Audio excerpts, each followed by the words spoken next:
Okay, we're going to get started. I want to thank everyone for coming. My name is Jason Bordoff. I'm a professor here at Columbia School of International Public Affairs. I direct the Center on Global Energy Policy, and I want to welcome you all here in the room and the many people who are watching online as well, really for what couldn't be a more timely conversation, a panel discussion among three of the leading experts on this topic about the possibility of a nuclear deal between the United States and its partners and Iran. Negotiations between the permanent members of the UN Security Council, Germany and Iran, are ongoing.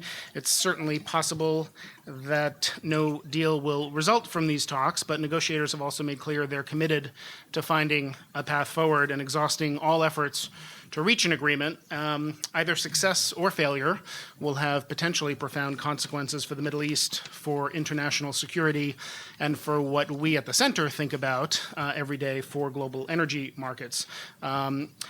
As the center's developed, we have found that there were many questions at the interface between energy and national security, particularly as found in the use of economic sanctions to try to change states' behavior. And so to help us understand these issues better, we brought on board at the far right here, Richard Nephew, who was the former deputy coordinator for sanctions policy at the State Department, to start a new research program on economic statecraft, sanctions, and energy markets. And you can find a page dedicated to the work of that research program on the center's website.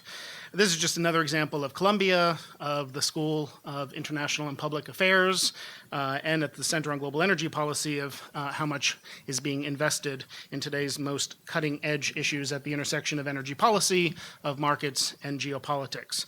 The really extraordinary thing about being on the faculty here at Columbia is that whatever's happening in the world, you can find several of the world's foremost experts in that particular topic, and that is certainly true for this issue. We have two of them here today, and we threw in someone from Harvard just for good measure.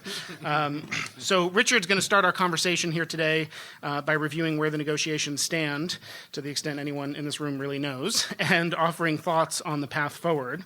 And then we're going to hear from our two other highly respected, longtime Iran watchers and former U.S. policymakers who in this crowd need almost no introduction. First, Gary Samore, who was my colleague in the White House, where he was coordinator for arms control and weapons of mass destruction. Presently, he's executive director for research at the Belfer Center for Science and International Affairs at the Kennedy School at Harvard. And he'll offer his views on the technical aspects of nuclear agreement and the implications for international nonproliferation efforts.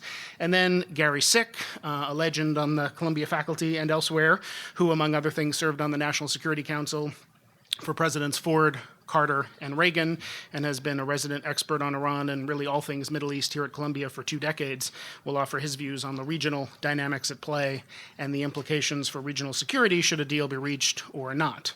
And then we'll have a discussion up here for a little bit among our experts, followed by questions from the audience. Again, both the people in this room and those who are watching online. You can submit your questions via Twitter at the hashtag CGEP, Center Global Energy Policy, CGEP events, and follow us on Twitter at Columbia U Energy. So thank you all again for coming and for tuning in. We really appreciate your interest, and I'm going to turn it over now to Richard. Thank you, Jason, for that very kind introduction, and thanks to all of you who joined us here today and who are tuning in online. As Jason was saying, this conversation comes at a very critical time. And slightly symptomatic of the P5+1 in Iran talks, the conversation inconveniently takes place while the negotiations are still ongoing, despite all indications that the talks were to be resolved early last week. And I can only assume that this is yet another example of the P5+1 in Iran talks interfering with my personal plans. Of course, the real reason why the talks are still ongoing is because they are so complicated, so detailed, so technical, and most important, so difficult. There are no easy ways to create confidence in a nuclear program for which there is marginal civil basis and which was the product of over 2 decades of noncompliance with international treaty obligations. Some speak of restoring confidence, but the reality is that Iran must find a way to create confidence, and this will take a lot of doing. 9 years ago, the P5+1 had a solution. Iran could suspend its uranium enrichment, reprocessing, and heavy water-related activities, which would facilitate negotiations on a long-term solution. Confidence would be built by Iranian inaction while the negotiations were taking place. Iran could have a civil nuclear power program, but probably not an active enrichment program, at least for some considerable length of time. And of course, Iran would not have to go through 9 years of intense sanctions. As everyone gathered here today and online is aware, though, this solution was not embraced by the Ahmadinejad administration in Iran, which instead terminated the suspension that was negotiated between it, the French, the Germans, and the United Kingdom, the EU3, and which was then underway. There are many reasons for this, including politics in Tehran, as well as some degree of overreach by the P5+1 in the United States in particular at the time.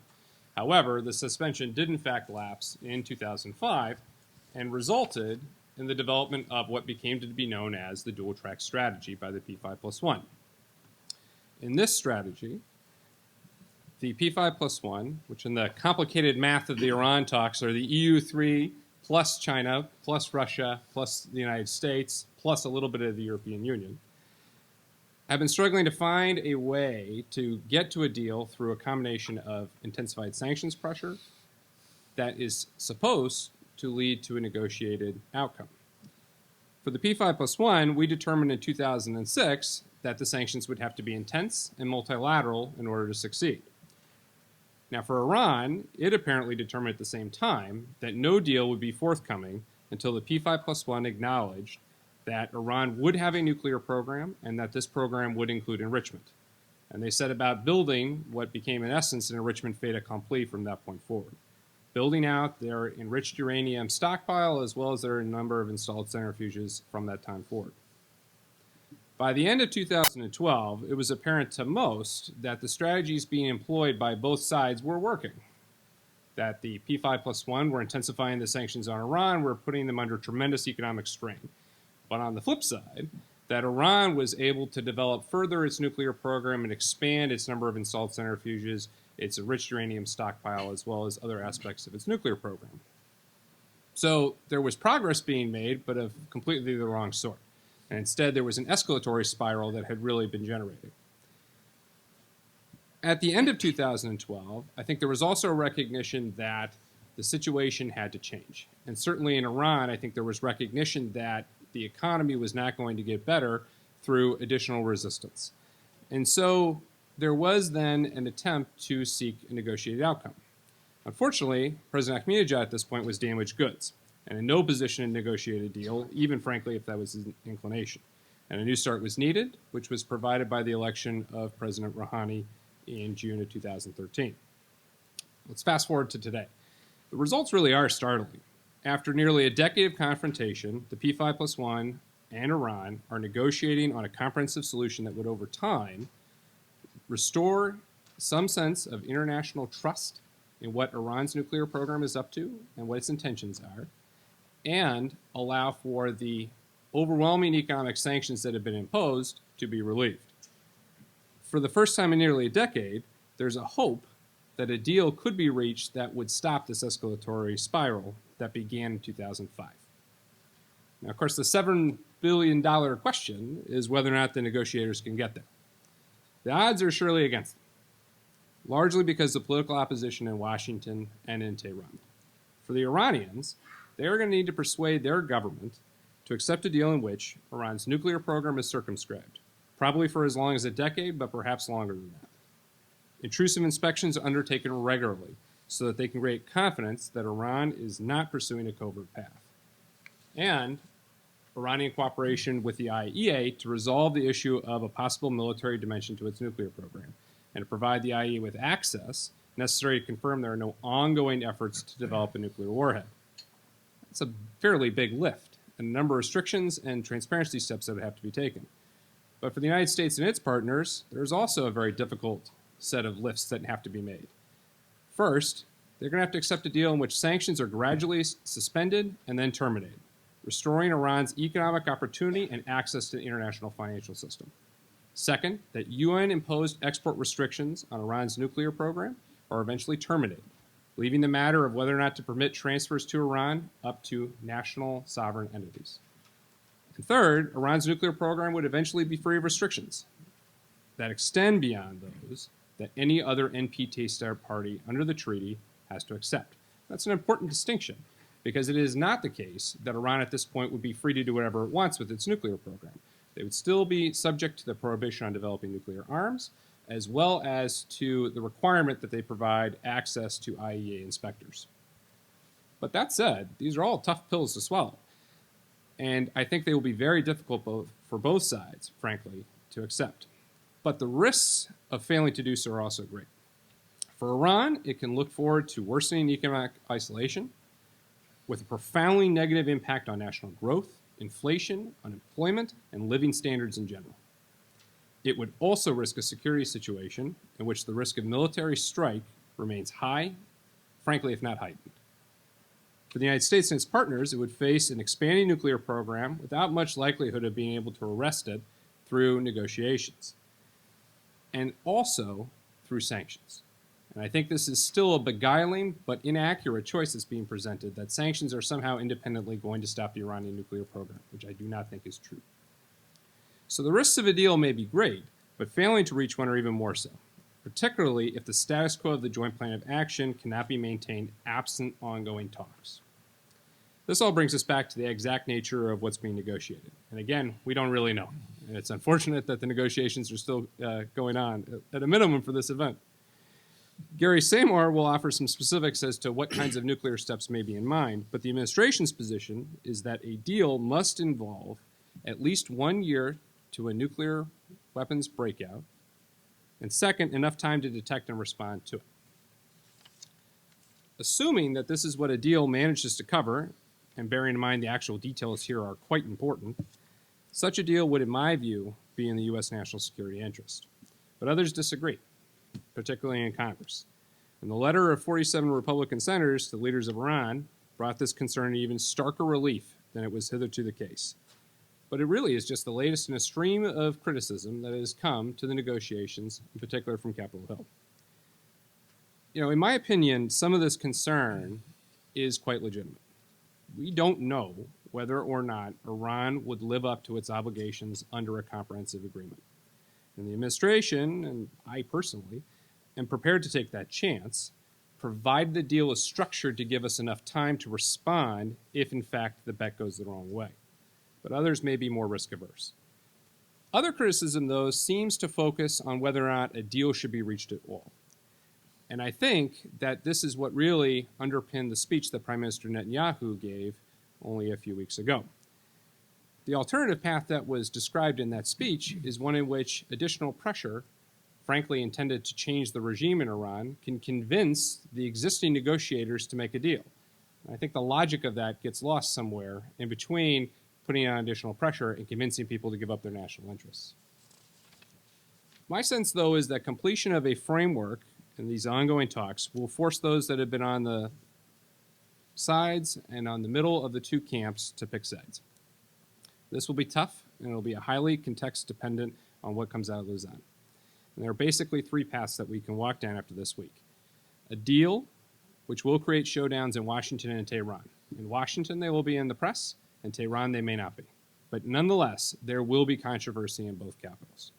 Second, no deal, which will create incentives in both countries to reject the still active joint plan of action and instead plunge back into the path of escalation. And third, a muddle, in which there is either no political framework or one that is fairly vague, and a conviction on the part of negotiators that 3 more months may be able to resolve any difficulties that still exist. I think it's impossible to pick with any confidence which path we're going to find ourselves on this time tomorrow. If I had to pick, though, I would pick probably option number 3, because it meets all the interests of all the parties to the talks. Certainly without a deal to sell, it'll be hard to keep critics at bay. But with a bad deal to sell, it's even worse. And I think that the negotiators on all sides are going to see the value in keeping the process going for another 3 months. If the third option comes to pass, then the conversation we'll have to have in the United States is whether we are really damaged by 3 more months of talks. And some will doubtlessly argue that Iran's moribund economy will miraculously recover with the continued relief under the Joint Plan of Action. I strongly disagree, and I think that the fundamentals of the Iranian economy don't support that contention. Others will argue that Iran will continue to exploit loopholes in the Joint Plan of Action to continue nuclear projects that ought to be suspended. But this ignores the fact that without the Joint Plan of Action, those nuclear projects are going to continue without any restriction at all, and that we could face tens of thousands more centrifuges in an Iraq reactor that is almost finished with its construction, and no transparency to provide us with daily understanding of what's going on in Iran's most sensitive facilities. So indeed, while no deal is better than a bad deal, keeping the deal that we have at present may be the best deal that we can achieve at this point. I think here I've gone on for far too long, so let me turn over the microphone to Gary Samore, who will give us a sense of some of the technical sides of things, and then turn it over to Gary Sick to speak to some of the regional issues and broader implications. Thank you. Thank you. Thanks very much, Richard. So, as Richard said, it's a little strange to talk and evaluate a deal that doesn't exist yet. But of course, that hasn't stopped anybody from praising or condemning the agreement. And I think we have sort of a rough idea of the contours. So what I'd like to do is to explain to you the three major criticisms of the emerging agreement and the argument and counter-argument, so you can make up your own mind about how to evaluate this deal, if it in fact emerges. The first big criticism is that it permits Iran to retain too large of an enrichment infrastructure.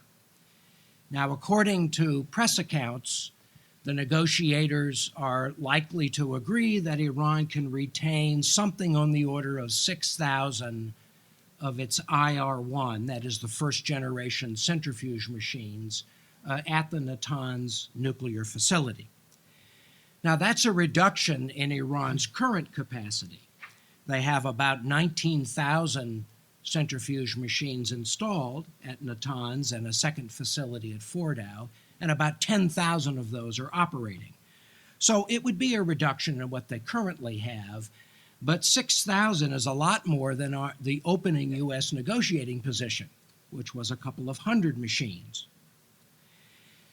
And from the administration standpoint, in order to maintain a one-year breakout time, that is 1 year for Iran to produce enough weapons-grade uranium for a single nuclear device, that's about 25 kilograms of 90% enriched uranium, we're insisting that they dramatically reduce their stockpile of low-enriched uranium, which can serve as feed material, as a head start for producing weapons-grade uranium, from about 8 tons, where it is now, to a couple of hundred kilograms.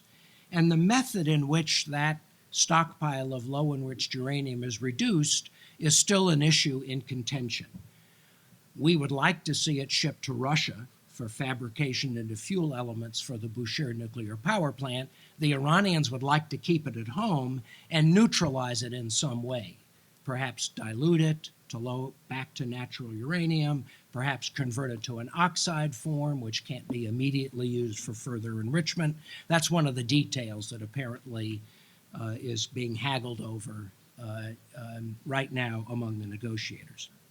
Now, you'll hear, assuming that the deal emerges along the lines that I've suggested, some critics will argue that the administration's calculation of a one-year breakout time with 6,000 IR-1 centrifuges and a couple of hundred kilograms of low-enriched uranium is wrong.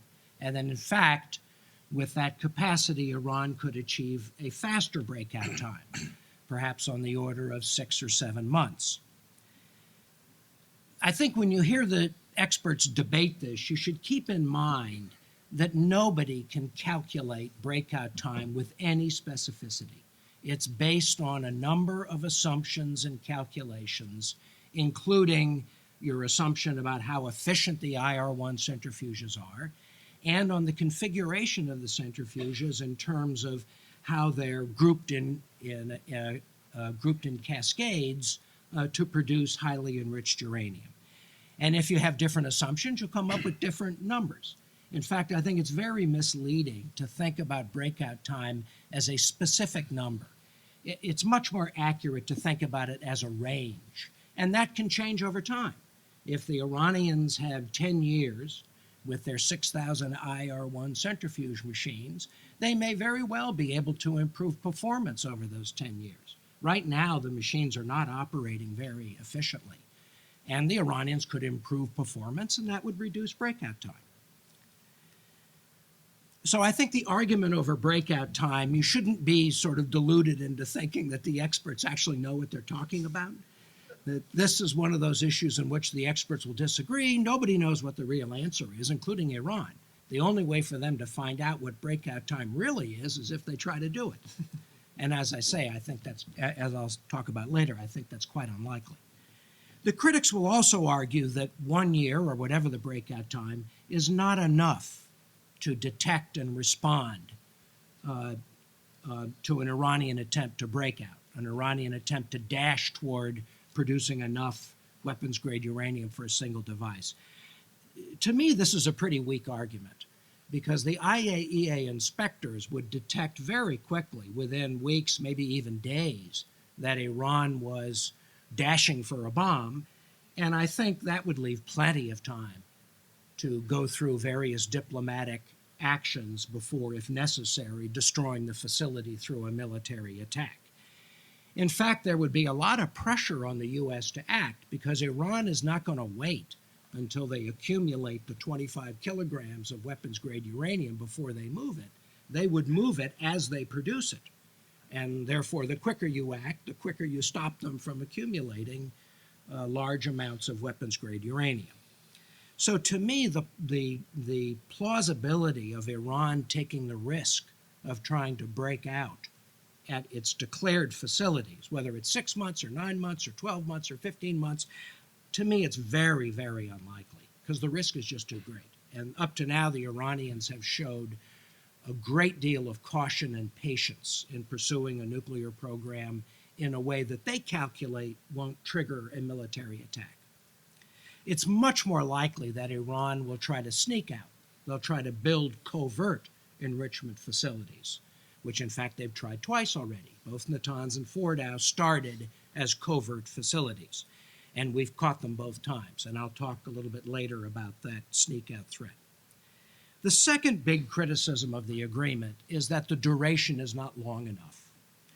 According to press accounts, there's agreement that the Iranians would freeze their program at a reduced level for 10 years, and then over the subsequent 5 years, those restrictions would gradually be lifted, and then after 15 years, they could expand their program to as much as they wanted to in terms of physical capacity, although, as Richard mentioned, it would still be under IAEA safeguards. And the critics say, well, how can we be sure in 10 or 15 years that we would be willing to accept Iran with such a large-scale enrichment program? That's certainly something we wouldn't accept now, because we don't trust the regime to have such a capacity. And I think the honest answer is that we don't know. We really can't predict what Iran will be like in 10 or 15 years, or what U.S. relations with Iran will be like in 10 or 15 years.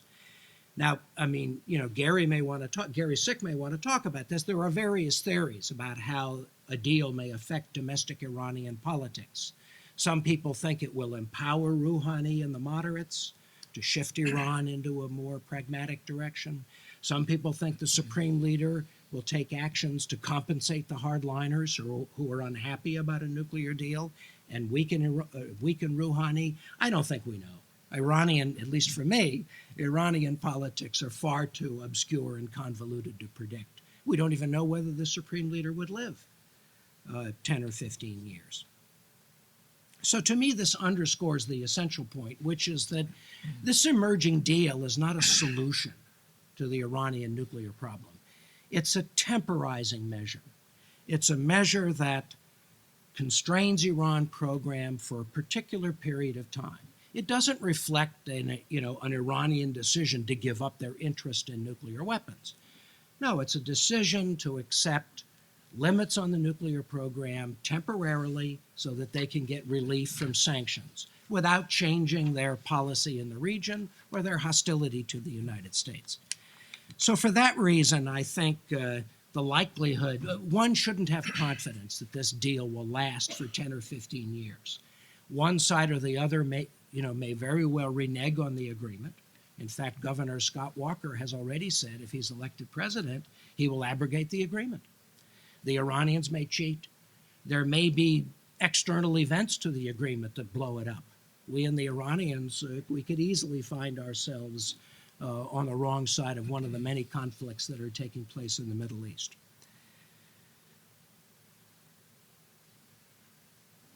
And then finally, even if the agreement lasts for 10 or 15 years, the president, whoever it is at that point, will have to make a decision about whether or not we're comfortable with Iran expanding its domestic enrichment program so that it becomes like Japan or Germany, a country with access to fissile material that could be quickly used for nuclear weapons.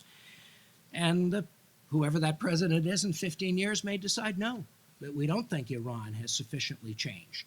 And of course, it will be more difficult at that time to resume sanctions unless we have very good evidence that Iran can't be trusted. But there's nothing in this deal that's legally compelling or legally binding. It's not a treaty. It's an agreement of political intent. Either side can back out of it whenever they want to. The third issue, the third criticism will be about verification and monitoring.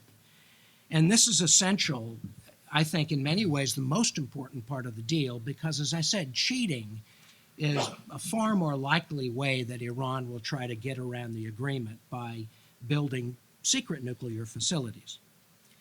By all accounts, the agreement will include some additional verification measures that go beyond what are the enhanced IAEA safeguards, the so-called additional protocol. And some of those measures will include inspection of Iran's mining and milling facilities, their ability to produce natural uranium. There'll be some kind, or at least we're seeking some kind of procurement channel to monitor what outside materials and equipment Iran buys for its nuclear program. I understand our negotiators are trying to set up some kind of expedited challenge inspection system, so the IAEA would get access to sites that we suspect may be involved in clandestine nuclear activities, including access to military sites. But at the same time, the deal would allow Iran to defer the so-called possible military dimension issue. What that means in nuclear jargon, possible military dimension is the IAEA investigation of Iran's past nuclear weapons program from the late 90s to 2003, when it was suspended. And Iran has basically been stonewalling this IAEA investigation for years. Now, critics argue that we really need to understand what Iran did in the past in terms of their efforts to design nuclear weapons so that we can monitor. We have a good baseline to monitor what they do in the future. And I think that's basically true.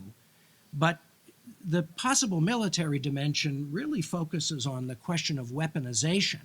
And the much more important issue for monitoring is Iran's efforts to build secret facilities to produce fissile material, which, as I said, they've tried to do twice before. They tried with Natanz and Fordow. Both times, U.S. and allied intelligence agencies detected the facilities before they were publicly exposed. And I would argue that there's a risk that Iran will try to build secret nuclear facilities in the future, whether or not there's an agreement. But the agreement is going to have some additional inspection provisions that will probably enhance and complement and strengthen our ability through intelligence to detect cheating in the future. But we shouldn't expect the inspection regime in and of itself to be perfect. It's going to require strong intelligence, and of course we have no guarantee that our intelligence in the future will be as strong as it has been in the past. So those are the three main arguments against the agreement. I'll give you my personal view, and just to set the stage.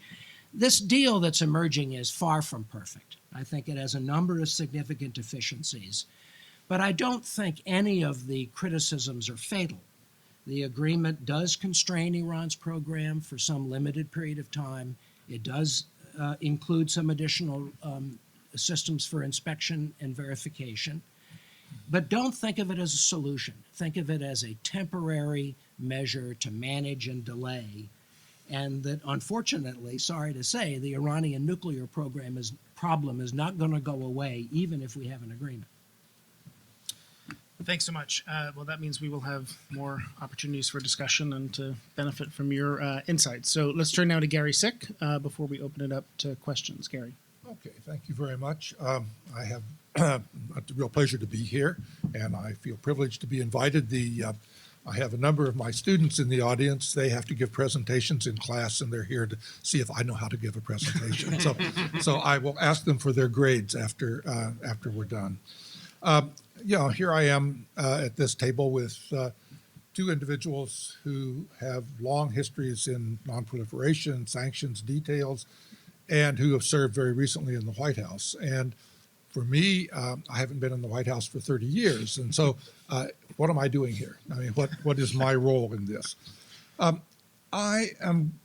Since we don't have an agreement, and since the subject of this issue is becoming really approaching the point of hysteria at this point in the media, I really thought maybe my role could be I could step back a little bit and offer a few observations about how to approach or how to think about a number of the kinds of revelations and arguments that we might expect to see and hear in the coming days or weeks, whatever happens.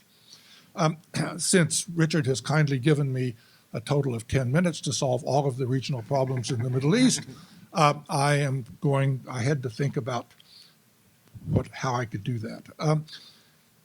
One way is that I know that everybody just loves lists, so I thought I would make a list. And I'm going to give you 5 things that I think are worth watching out for. First, pay attention to definitions. People in a hurry or people with an agenda often speak in shorthand, and if you don't pay attention, that really may be misleading. So let's take example the other Gary here. I'm the other Gary. This is Gary, and I'm the other Gary. It really confuses us because actually our initials are the same as well. But Gary Samore mentioned breakout, and I think that is extremely important. So what is breakout precisely? Well, quite simply, and for purposes of this agreement, breakout exists when Iran has a nominal quantity of, like you said, 25, I think the official number is 27 kilograms of highly enriched uranium. That is regarded as sufficient material to build one nuclear device. Note, it is not a nuclear device. It is the starting point to build a nuclear device, which most experts agree would require probably a year at least for Iran to take that enriched uranium, put it together into an actual workable nuclear device. And probably another year, 2 years, even 3 years to get it miniaturized and down to the point when it could actually be fit on a missile warhead, which is how you would actually deliver it wherever you wanted it to go. So, plus that, every country in the world who has ever built a nuclear weapon felt they had to test it. There goes bomb number 1. So, when you're thinking about breakout, often it is presented to you, in the media in particular, as at the end of a year of cheating, they have a bomb. That just is not true. And it really is quite important that you keep that in mind. Secondly, beware false prophets. This is pretty good advice anytime, anywhere, but it's particularly true here. There are a lot of people who really have an interest in creating a panic about Iran's nuclear capabilities. So it doesn't hurt. In fact, I strongly recommend that you really take a look at their track records. If you're going to get into a panic about Iran's nuclear program, they're going around shouting in the street, find out where they came from. For instance, people have been telling us for years that Iran was on the very edge of being able to build a nuclear weapon.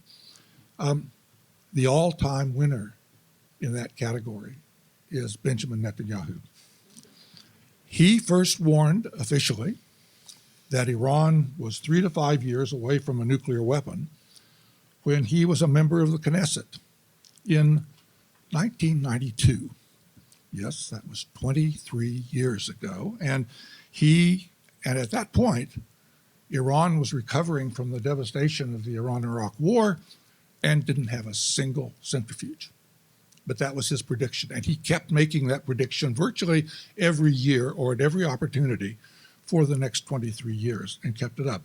He repeated this, culminating in his speech to the United Nations General Assembly in September of 2013, in which he held up a cartoon bomb of Iran's nuclear weapon, which was rapidly filling up with 20% enriched uranium, and this was going to reach a red line and explode. And this was the presentation that he made. What happened to that bomb?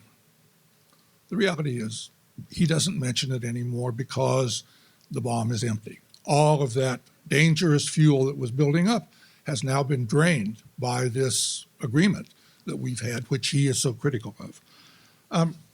When he spoke to the Congress recently, he didn't mention his bomb, but it didn't keep him from saying that things were terrible and we were facing an immediate crisis with Iran. We've recently had a real spate of calls to bomb Iran. And I specifically, you had an article by Joshua Moravchik in the Washington Post about a week ago or 10 days ago, and a couple of days ago by John Bolton in the New York Times.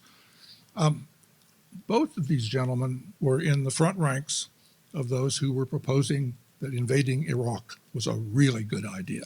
It was going to, in fact, solve all of our problems, not only in Iraq, but in the Middle East. Overall, this was going to set an example that would take care of all of our problems.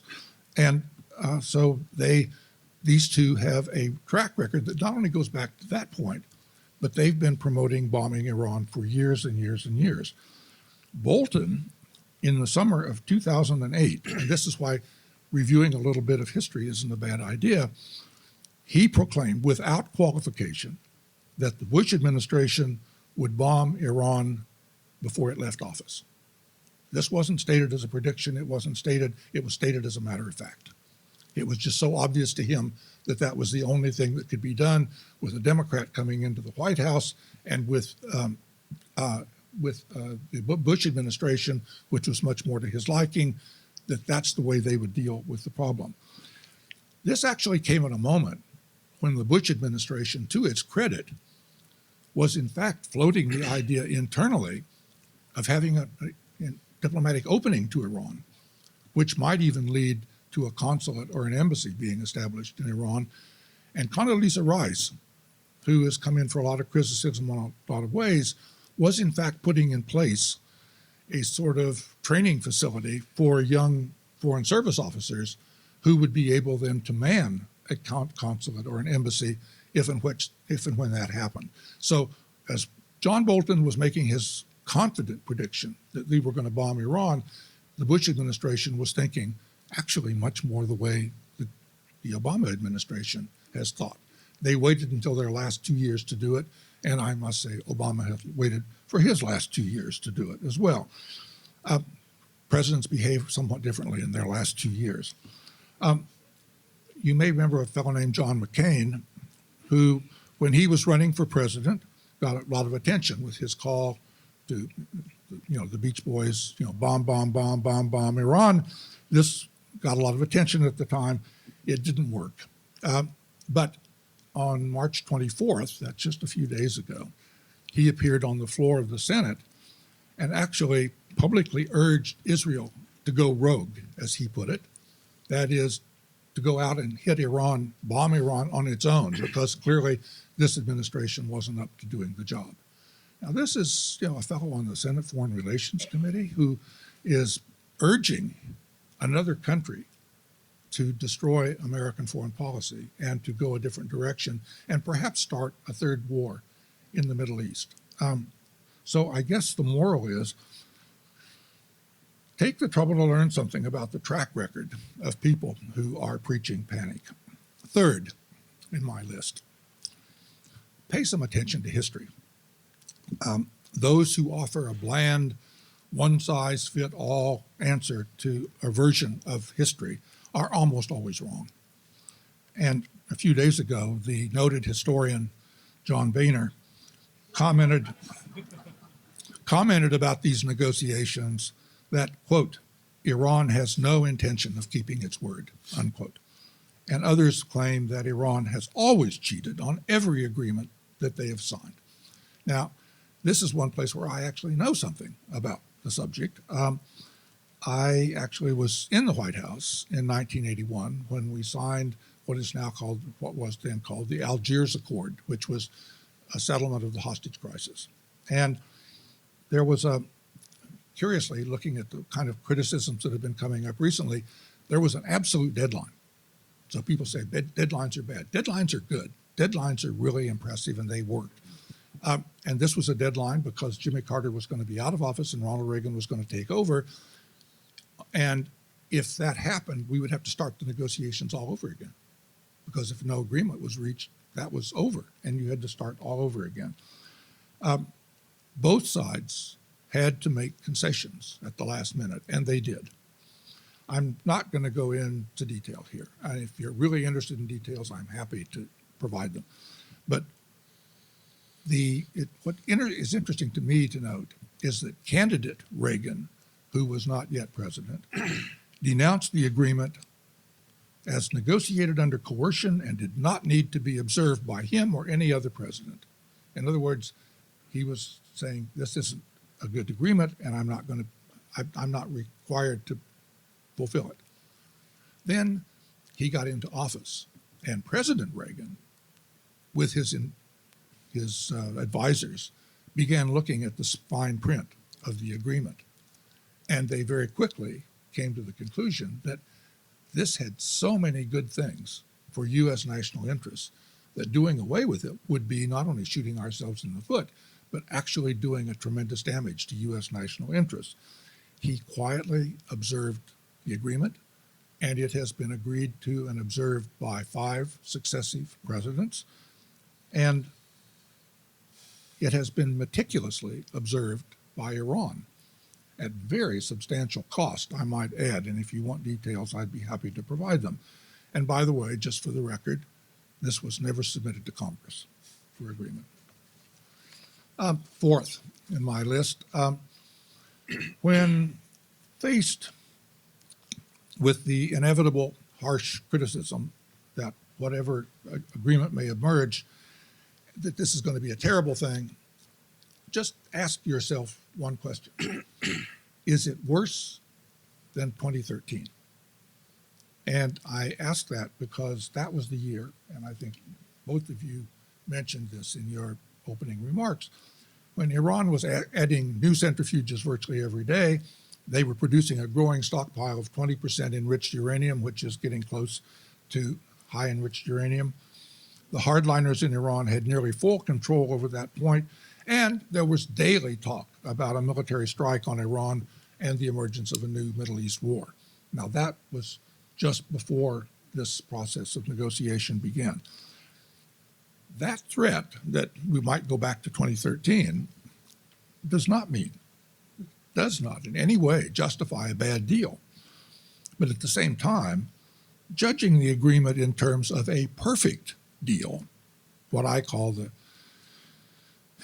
unicorn deal, because it doesn't exist and it's never going to exist, using that as your standard for making a judgment about the agreement is equally false and misleading. And so I do suggest that asking yourself, are we going back to 2013, is a legitimate question to ask. Finally, do not believe in miracles.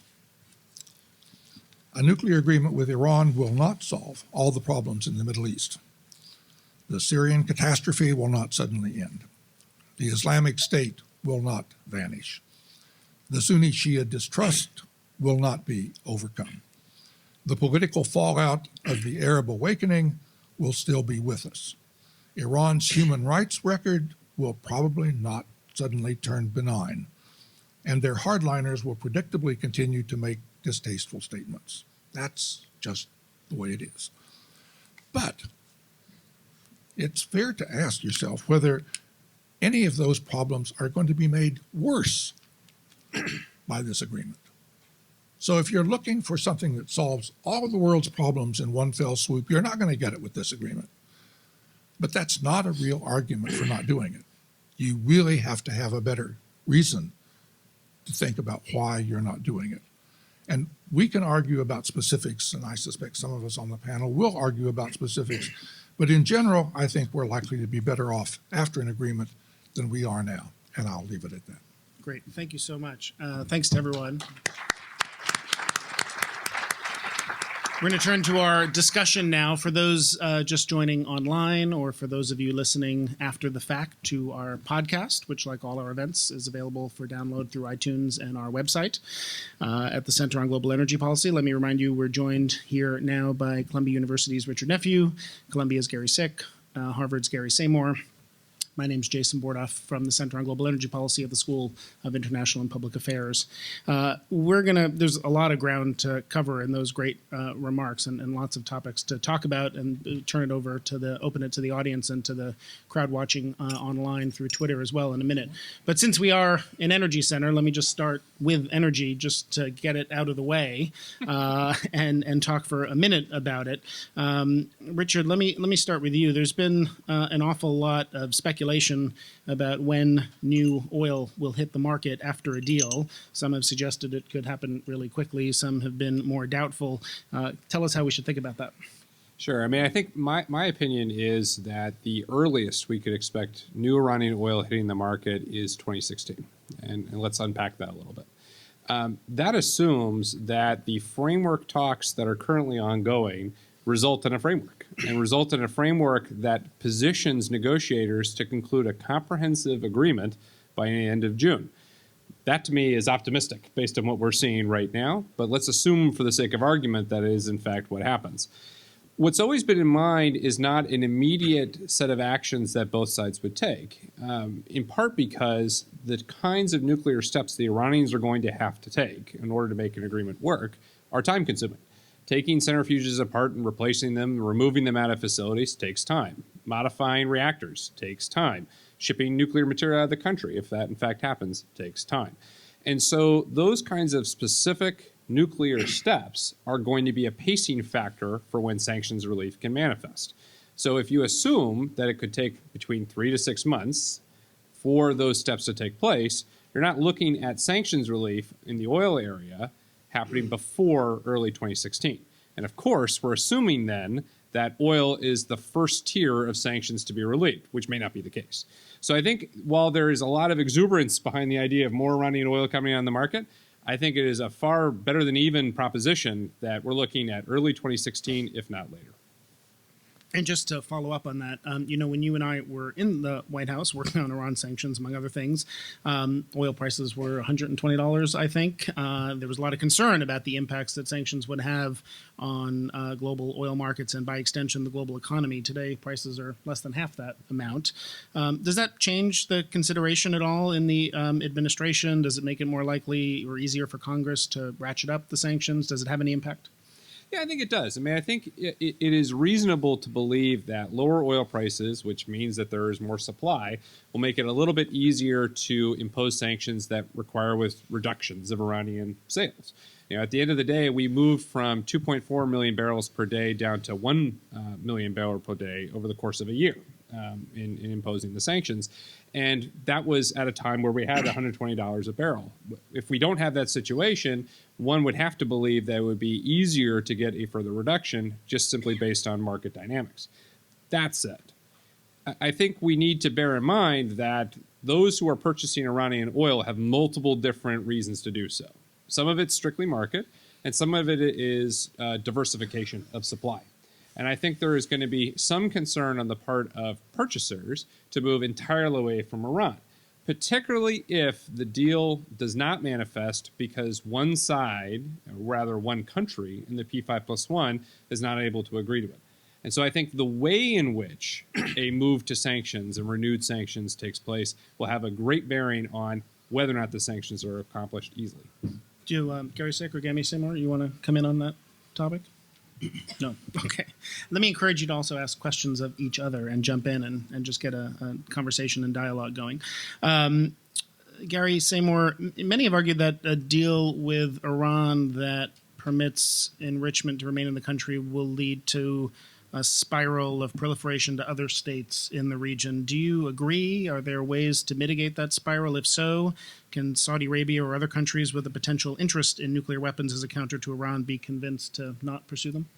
Look, I think we have to recognize that if we accept an agreement that permits Iran to have a domestic enrichment program, ostensibly for their nuclear power program, creates a precedent that other countries in the region are going to want to claim to have similar treatment. That's just one of the costs of an agreement. And in fact, some officials in Arab countries like Saudi Arabia have already said that they're going to want exactly what Iran gets. And it's going to be very difficult for us to object to that because these are countries that haven't violated the NPT, haven't violated their safeguards agreement. And of course, their claim for having a civilian enrichment program is no more credible than Iran's, but the agreement is going to create this fiction that Iran has a legitimate need for a limited enrichment program to support its nuclear power program. So I think that that's a downside of an agreement. On the other hand, none of the other countries in the region have any indigenous capacity to pursue an enrichment program. Even in the case of Iran, their program is based entirely on an infusion of Pakistani technology 30 years ago. So even though the other countries in the region may claim, and we won't be able to very strongly refute, their interest in pursuing domestic enrichment, the question is, how are they going to do it?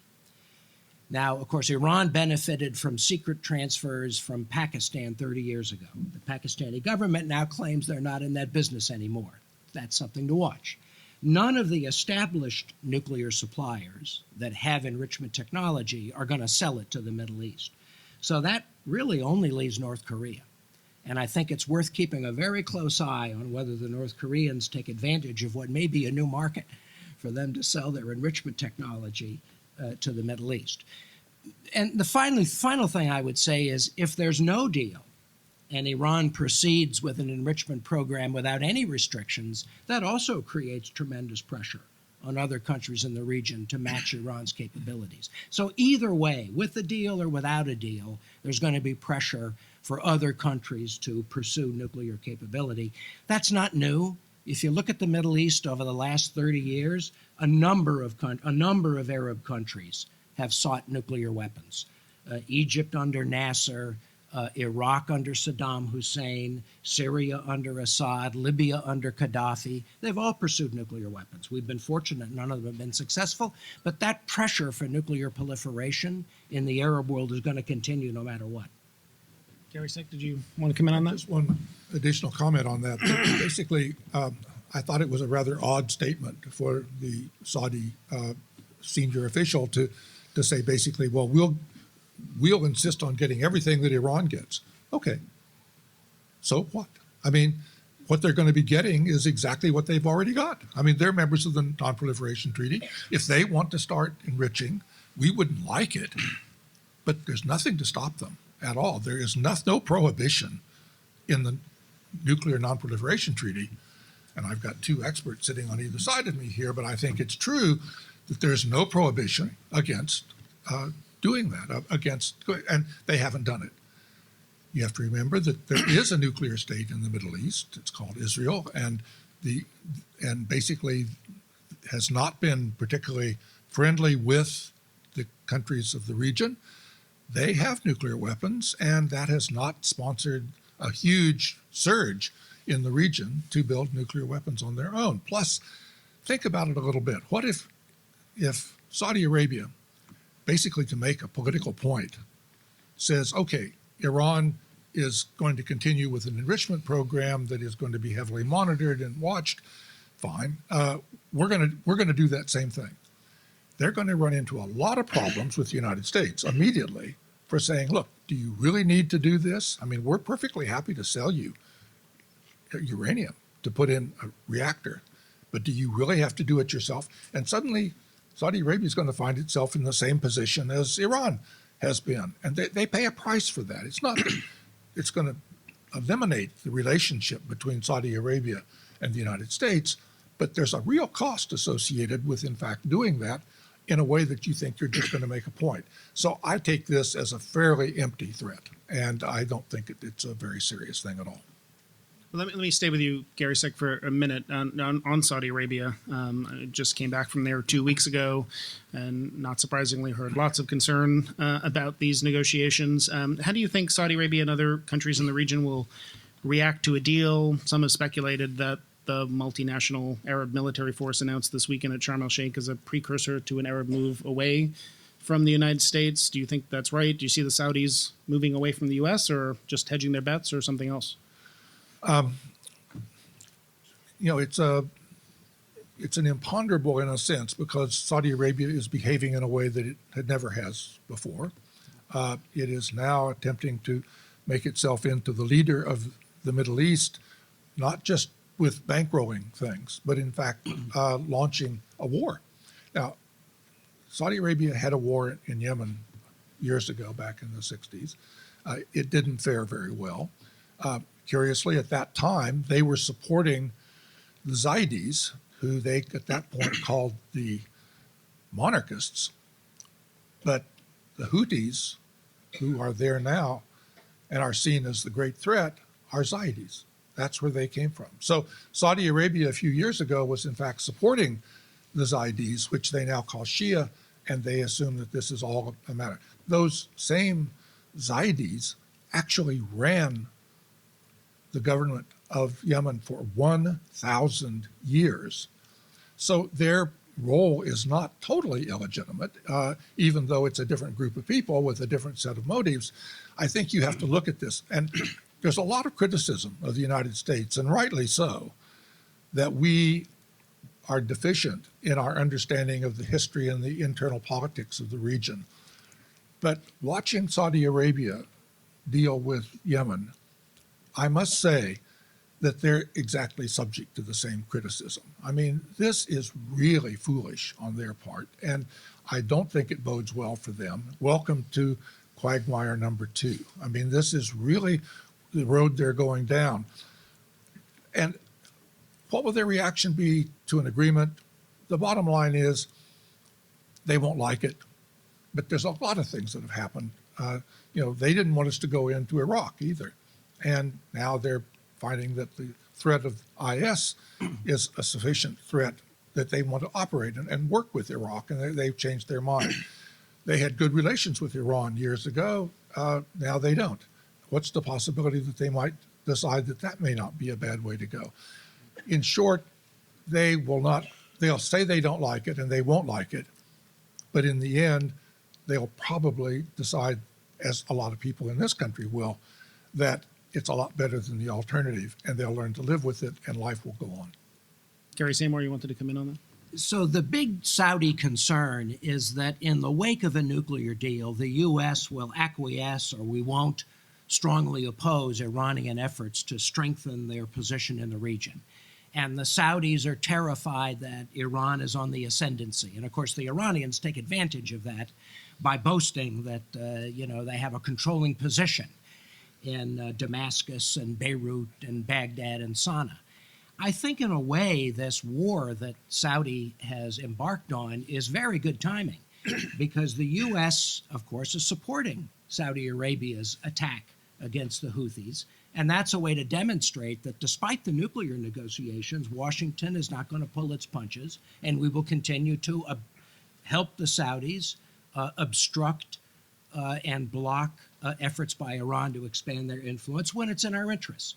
Because the Middle East is such a muddle, there will be some wars where we're, working with the Saudis against the Iranians, and there'll be other wars where we're working with the Iranians against ISIS. And, it's a very unpleasant and complicated situation, but that's life. And I think the administration is right to make tactical judgments about how to deal with each of these really unresolvable crises that we face in the administration, from the Syrian civil war to the collapse of government in Libya and Yemen and Iraq. None of these problems are going to be solved. All of these will be inherited by the next president. And the best you can do is just muddle through tactical decisions. Richard Nephew, let me ask you just about sanctions a little bit more broadly. I mean, sanctions are going to be part of the aftermath, whether a deal is reached or not. If there's a deal, then the question is how to keep sanctions in place while it's implemented and remove them as Iran demonstrates compliance. If a deal is not reached, then the question is how do you create even more pressure on Iran? So do you think sanctions can eventually be removed? Are they an effective tool to respond to an Iranian decision to cheat in the future? If a deal is not reached, do you think more sanctions would be effective or likely to be forthcoming? Well, I think certainly that more sanctions will come. And I think that'll be an inevitable outcome of an absence of a deal. And I also think that there's still going to be incentive to use sanctions to respond to some of other Iranian activities that we've got concerns with. So human rights sanctions, terrorism sanctions, and so forth. But whether or not they are going to be a solution if we don't get a deal, I'm quite skeptical. At the end of the day, what that presupposes is that having imposed massive costs on Iran with the sanctions thus far, including them losing $54 billion in 1 year of oil revenues as a result of U.S. sanctions, that they're going to all of a sudden turn around on the basis of an intensified sanctions campaign that can't have anywhere near that same kind of impact. I think it would require very intense and very sustained pressure on them to change their minds and to get them to look at a different path. To my mind, that's a low probability event. And so I think what's most likely is that sanctions will be imposed. We'll give them a go, see whether or not we can try and change Iran's mind.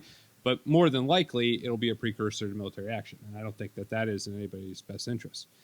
In terms of the issue of responding to violations, I think that sanctions have a place there. Let's say we have a deal, let's say 3 or 4 years from now, there is some kind of significant but not earth-shattering violation. So we're not talking about building a new enrichment plant that's got 50,000 centrifuges in it, but we're talking about some kind of illicit procurement that involves a Iranian entity buying something it shouldn't from somebody it shouldn't. You could imagine sanctions being reimposed on that particular entity. For instance, denying it export privileges for some considerable length of time or seizing its particular assets. That could be something that could be part of the mix. But then the question is, what happens the day after that?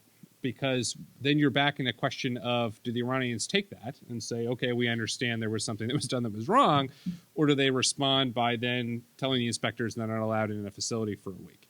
So I think sanctions could certainly be part of the mix after a deal is reached, but I think the decision space then is going to be very complicated. So I want to get Gary Samore, your reactions also to kind of what happens next, particularly if there is no deal. While they're doing that, we're going to turn it over to the audience in a minute. So there'll be microphones passed around. So if people want to get started, raise your hand and someone will bring you a microphone. Lots of questions, good. And I'll remind people watching online as well, you can submit your questions through Twitter at #CGEP events.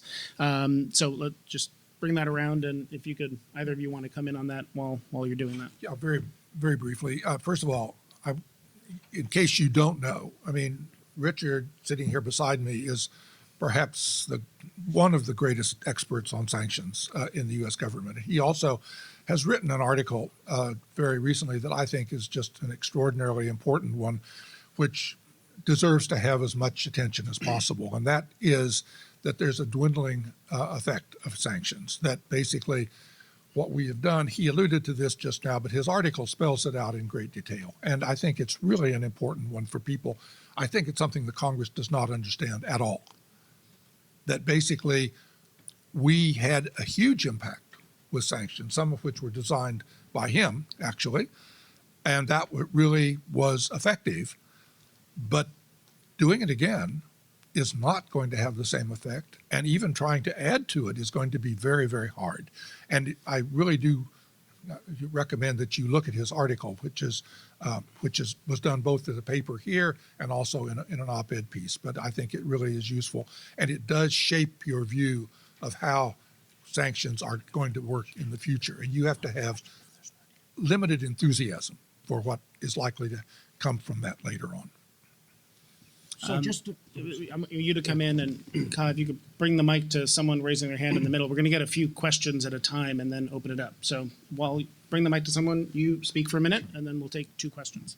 So just on the question of what happens if there's no agreement, I think both sides have a very strong interest in maintaining the status quo.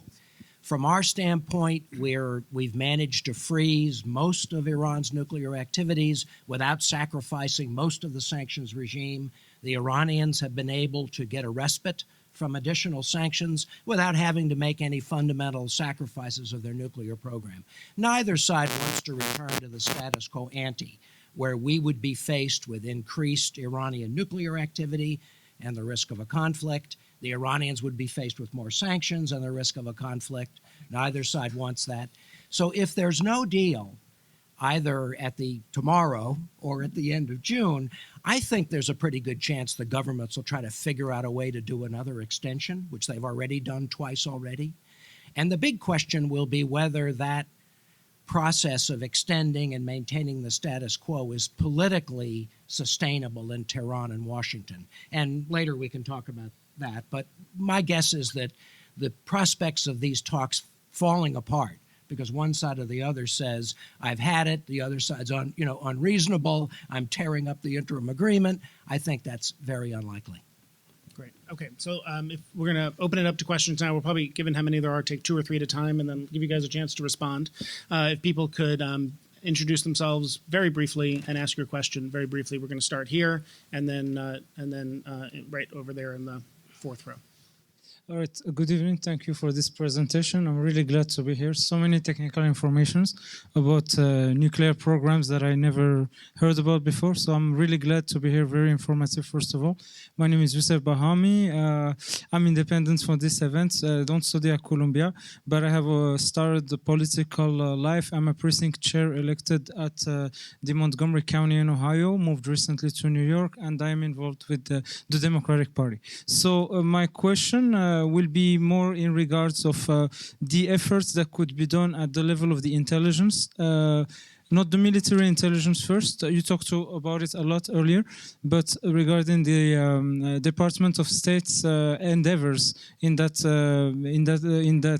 context of action, because I think this is an area that has 3 different idiomatic cultures. I'm originally born in Morocco, so I speak fluently Arabic, but it's easier for me to understand Hebrew than Turkish and Persian, that I can understand any word of, even if I speak Arabic very fluently, and those are the official languages respectively of Turkey and Iran, that I could not understand. So 3 different Islamic mentalities, plus the fact that there are 2 different currents, Shia and Sunnah, as they call them in Arabic. And all what you mentioned earlier about the fact that the Arab Spring occurred, and the fact that also the Arab League have so many disagreements, substantive disagreements inside, not just clashes of opinion. What is your opinion? Is there more efforts diplomatically that the U.S. Department of State can work on? Thank you. Good question, except it wasn't brief enough. So let's make them even briefer and go, please, right there with the microphone. And if you could, in the meantime, while she's asking the question, bring the microphone to the woman in red right there. My name is Fiona Northold, and I want to thank you all. And I love your list. And I would like, I wonder if you think it would be helpful to add something else to it, which is... Can I switch your mic? I think that will work. Sure.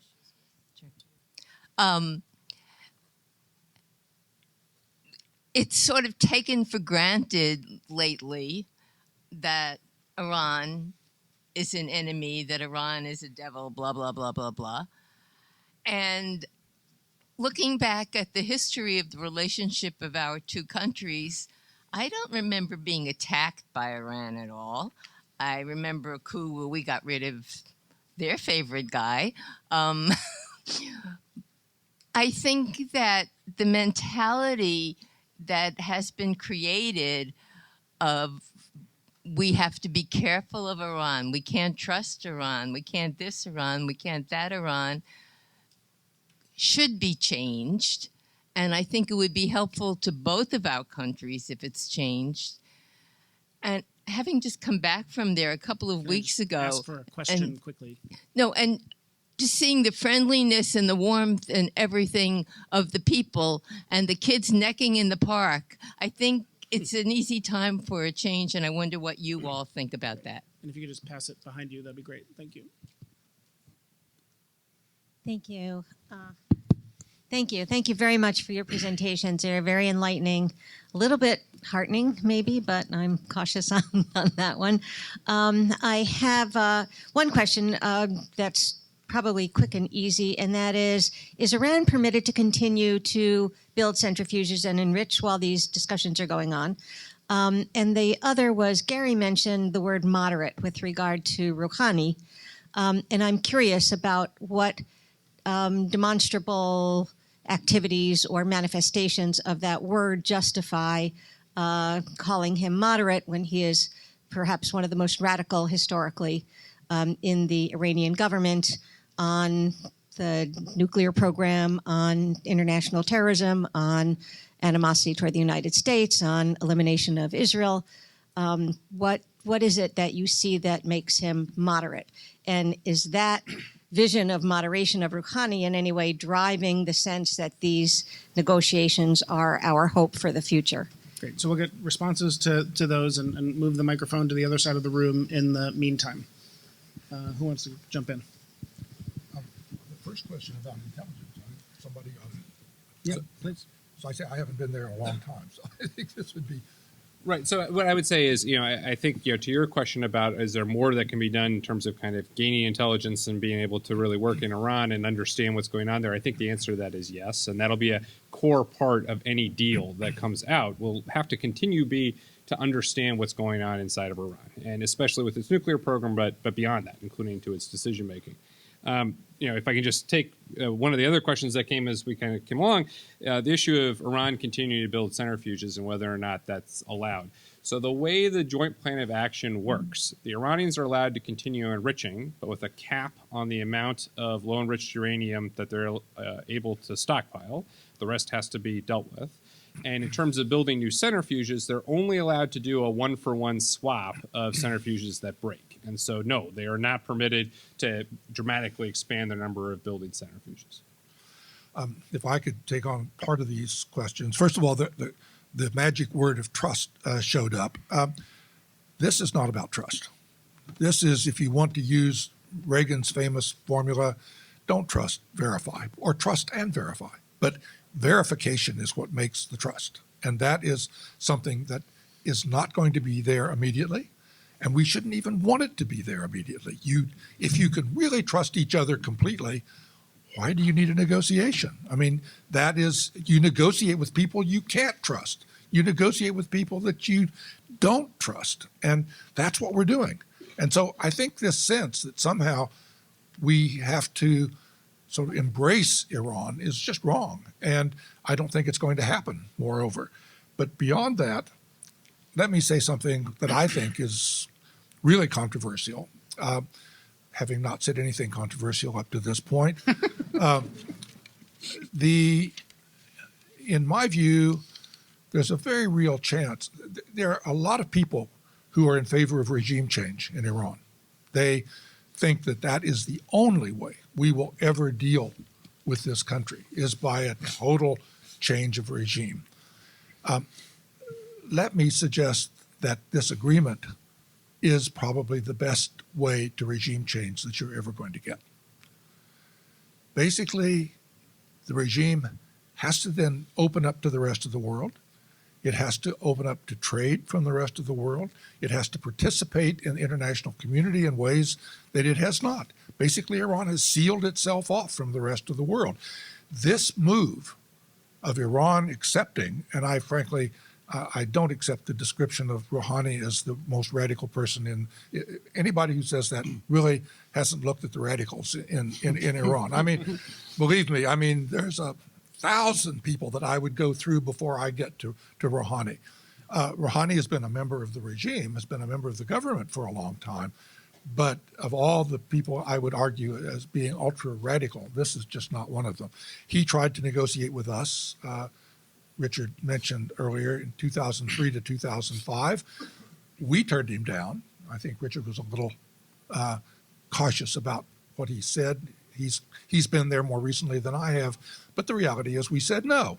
And we said, we're not going to accept your offer. And basically he was sent back into sort of purgatory, though he remained on the National Security Council. He nevertheless was shamed and moved aside.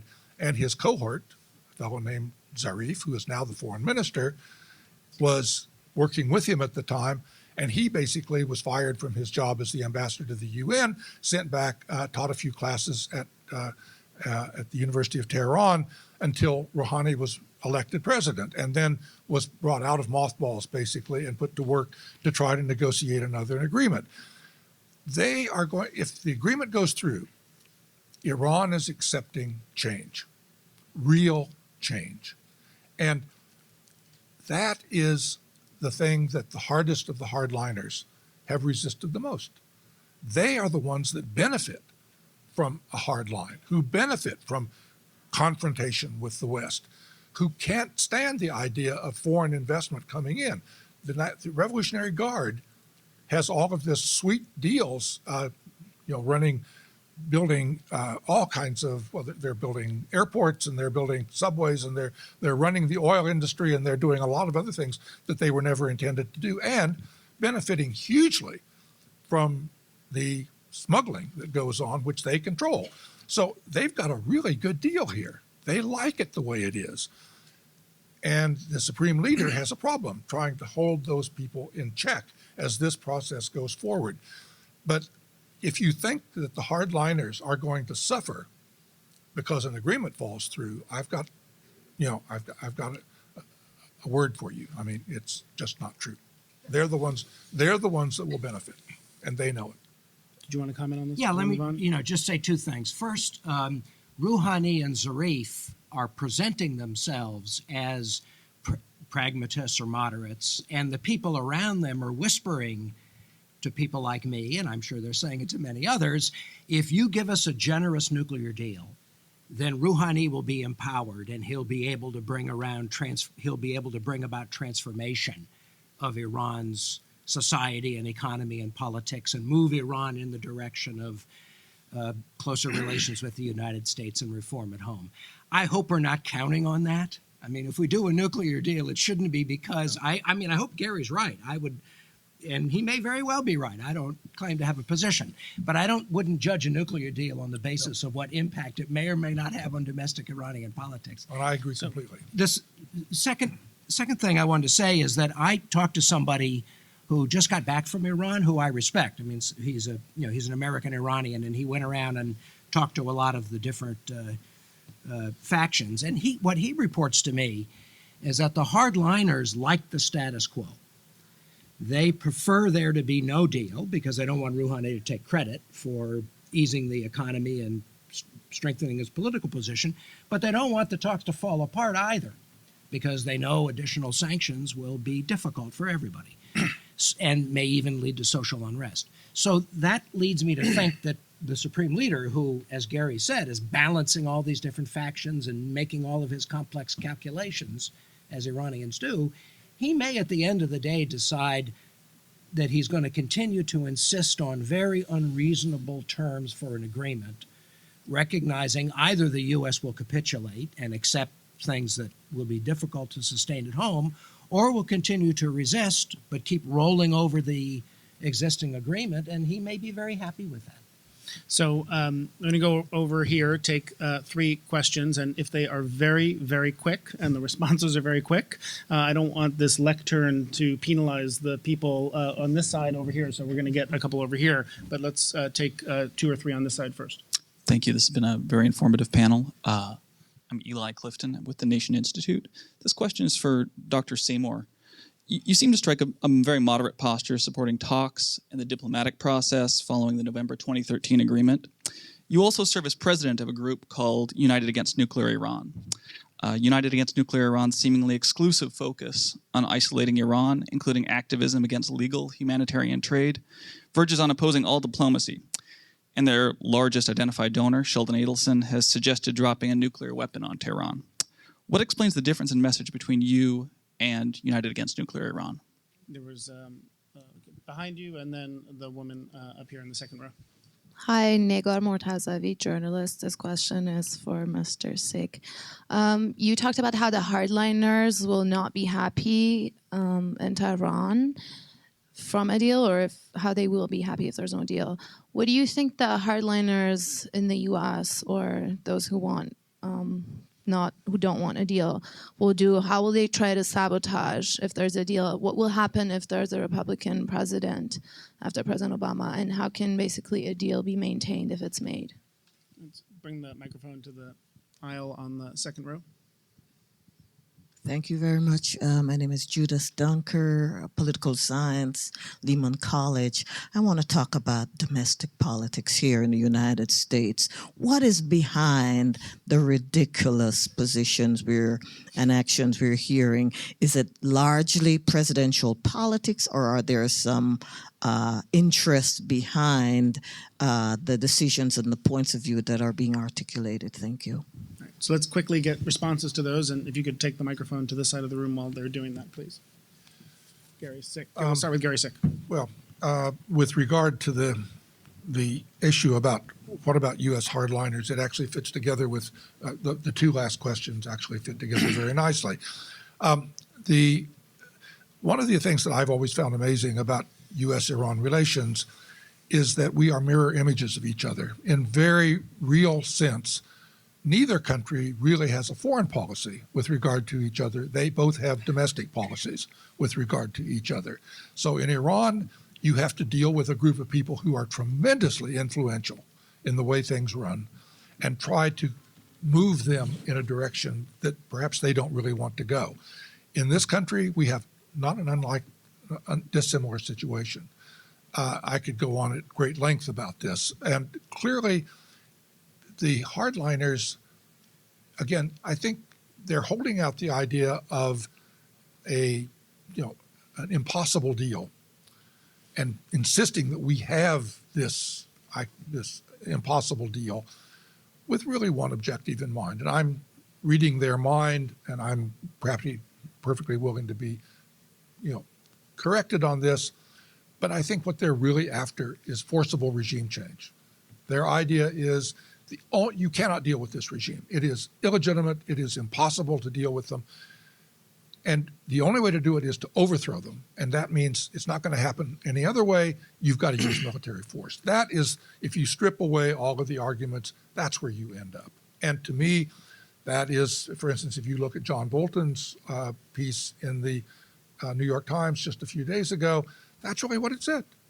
Basically, one point I can't resist making about Bolton's argument. He said, if we bomb Iran, we will ensure that they can't get a weapon for 3 to 5 years. Really? I mean, if we have an agreement, even the pessimists say it'll be 10 years. So you've got a 10-year agreement where they aren't building a nuclear weapon with the possibility that 15 years out they might, versus 3 to 5 years, driving them underground, knocking them out of the nonproliferation treaty, et cetera, for a 3 to 5 year gap. I mean, it's really, when you stop and think about that, that is a really strange statement. But there it is. And I think that a lot of the people who fall on that side, basically that's the position that they're looking for. My argument would be there are other ways that regime change might take place. And I think that's worth exploring. Gary Samore. So I'll be brief. I was asked specifically about, about my presidency of United Against Nuclear Iran. I think they have done an excellent job of helping to reinforce the sanctions regime, which is the key to a negotiated outcome. I mean, we would not be where we are in terms of getting Iran to agree to even tactical constraints on its program unless we had sanctions leverage as a bargaining tool. So, and I think UANI supports the use of sanctions to achieve a diplomatic agreement, which is exactly what I think is the only way we're going to get a deal. Because unfortunately, the leadership in Iran is not going to suddenly wake up one day and decide, oh, nuclear weapons, they're a bad thing. We don't want them. Right? I think until there is a different government in Iran, the best we're going to be able to do through diplomacy and export controls and sanctions and threats and sabotage is to delay the program and we're waiting and hoping that there'll be a new government in Iran that'll make a different calculation. Just, they did wake up one day and did say, we don't want nuclear weapons and they're a bad thing.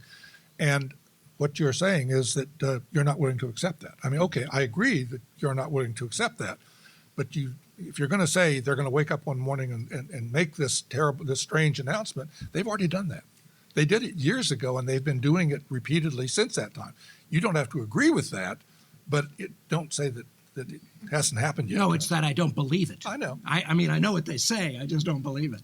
But on the domestic issue, I think it's an important issue. I have talked to a lot of the senators and congressmen, and I have to say a lot of them, I believe, are genuinely motivated. And it may not be, I mean, they may be wrong, but I think they're genuinely motivated by a concern that we're negotiating a bad nuclear agreement, that we're making too many concessions, and all the criticisms that I laid out in my presentation. I think they really believe that. Now, others, of course, are motivated by politics. Big surprise. In Washington, politics is an important element in people's calculations and actions.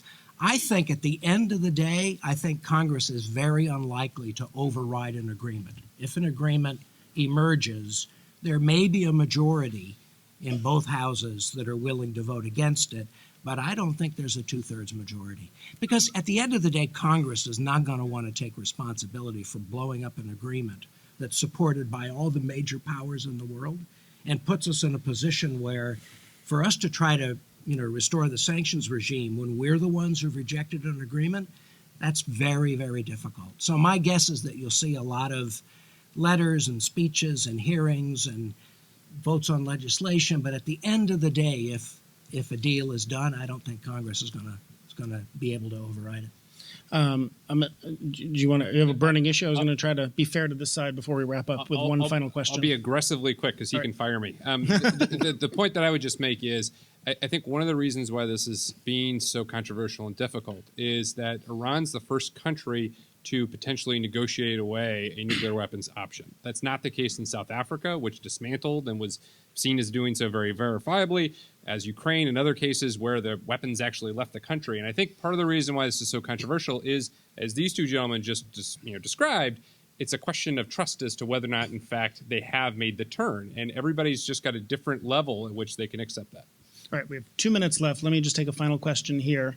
Right here. Just to be fair to all sides of the room. All wings. My name is Doran Gopstein. I'm an attorney and have also done academic work on Middle East studies. My question, or two questions, directed mostly to Mr. Sack on comments you made before. The first is this. You said it's very important for people to look at what the two sides are saying in the current debate and see if people are exaggerating. You then chose to take the side that is considered the more conservative, and I think the term you used is panic, that that's what they choose to promote. What concern do you have that the other side of the equation, those who are vigorously seeking, some would say, a solution or negotiation, no matter what perhaps, because it's so desirable and so important to avoid the other options, what concern do you have that that is happening and that may lead to a bad deal, which everyone says they don't want to? And the second question, you said it's very important to look at history and learn from history. 35 years ago, the Carter administration was involved in helping to pull down a very bad regime, and what came instead was a much worse regime that for 35 years, the United States, all administrations have considered as the major promoter of terrorism. A lot of people at that time who thought they understood Iran totally misunderstood Ayatollah Khomeini's regime, and you were an active person at that time. Richard Folk and others wrote in the Foreign Policy that this was an example of democracy that was about to come to the Middle East. It is hard to think of an example where an administration and academics were more wrong than they were there, and people in the Middle East of the world has been paying the price for 35 years. Is that one of the lessons that you learned from the Middle East? Gary Sick, can you close us out? Yeah. First of all, panic versus a bad deal. Panic is going to get us a bad deal. And I think, that if we're really serious about this, holding up straw men and inventing arguments to try to break down the negotiations, which is in fact what has been going on. If you look at Netanyahu's speech, it was full of mistakes and lack of factual accuracy all the way through, but it was trying to sow panic. Was that helpful? I mean, maybe there are some people who really believe that that was a helpful thing. I think it may have been helpful for him in the election, but, was it helpful, in fact, to getting a deal that is a good deal? Frankly, I don't see it. I honestly don't. The premise of your second question is, Concerns of those who perhaps are over-eager to get a deal. Do you see any concern in that regard? that basically they're having a very hard time even getting heard. I mean, that the people who I mean, overeager. That's the no. No, but I mean, there is I'm trying to think of who is a threat to us because they're overeager to get a deal. I mean, it's really hard to come up with an idea of somebody who has tremendous influence over any of the parties involved. All right, we have to wrap up, unfortunately. Okay, but so that's what. Okay, that was your code word. I didn't understand. You were really saying that the president of the United States is overeager to get an agreement. you can take this offline, but we're going to need to end the conversation. Okay. Anyway, and the other thing is the second question, very briefly, has the premise that the Carter administration set out to overthrow the Shah and replace him with Khomeini. He said we got it completely wrong. Well, the title of my book, which you're free to use, says all fall down. I think everybody was wrong. The Iranians didn't know what they were doing. We didn't know what we were doing.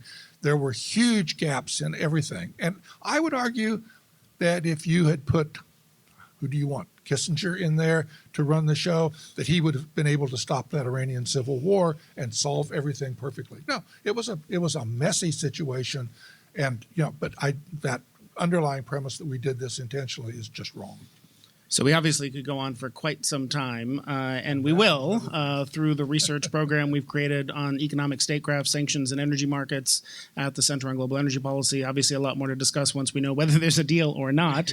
There hopefully won't be any more snow in Boston, so Gary Samore has no excuse for not jumping on the shuttle and joining us again when we convene, which I'm sure we will. But in the meantime, please join me in thanking our great panelists tonight.